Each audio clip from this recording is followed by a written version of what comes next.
زگلینڈ برطانیہ کا ایک شہری تھا۔ اس کے ساتھ 1913 میں ایک دلچسپ واقعہ پیش آیا تھا۔ اس نے 1893 میں اپنی گرل فرینڈ کے ساتھ ایک سنگین مذاق کیا تھا۔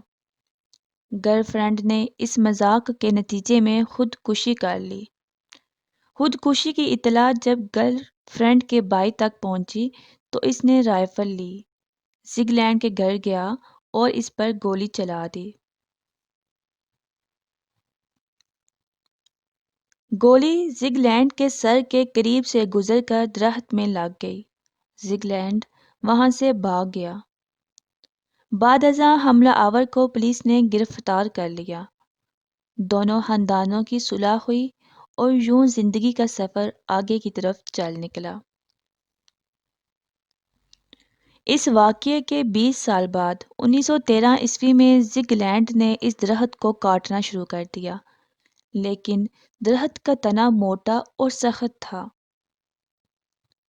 چنانچہ درخت زگلینڈ سے نہیں کٹ رہا تھا۔ زگ نے درخت کو گرانے کے لیے اس کی جڑوں میں ڈائنامائٹ لگا دیا۔ ایک زوردار دھماکہ ہوا۔ اس دھماکے نے درخت کو ہلایا۔ درخت کے تنے میں چھپی ہوئی گولی باہر نکلی۔ اڑتی ہوئی زگ کے سر پر لگی۔ زگ نیچے گرا اور اس کی جان نکل گئی۔ زگلینڈ کے اس واقعے سے انگریزی زبان کے ایک محاورے نے جنم لیا تھا۔ یہ محاورہ تھا "بلٹ ود یور نیم"۔